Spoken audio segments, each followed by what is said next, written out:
Do you remember the minerals deal? The one that Zelensky and Trump was supposed to sign, but then that whole thing with JD Vance went down and the reporter. After now a month since that, or at least over a month, it looks like a deal could be signed in the near future. That is what a deputy prime minister in Ukraine said, and we need to break it down. This was announced by the Ukrainian deputy prime minister and economic minister on Facebook, in which she said, "Our technical teams have been working hard on the agreement. We've made significant progress, and the legal teams have ensured the appropriate emphasis on the draft.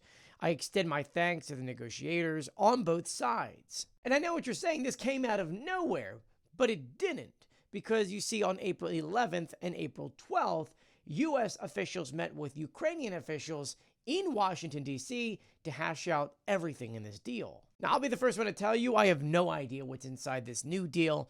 In the latest deal that the United States had given, they had put a lot more stuff in it that they probably shouldn't have, including telling Ukraine that they should just give them an entire pipeline.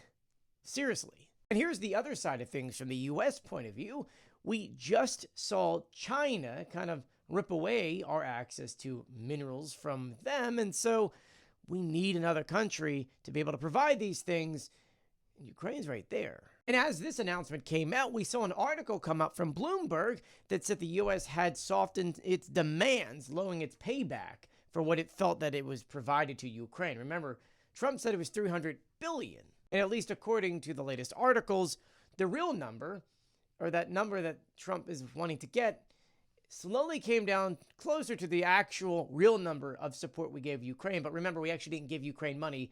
We gave them used weapons, and then we made new weapons for ourselves. In that same Bloomberg article, we also heard from U.S. Treasury Secretary Scott Bessent that also said that a deal was very close. Remember that any deal that is done with Ukraine needs to be approved by their own parliament before Zelensky can sign it. So first, we're going to have to see the U.S. and Ukraine agree to it. Then it will be presented to the Ukrainian parliament, and then Zelensky could sign it.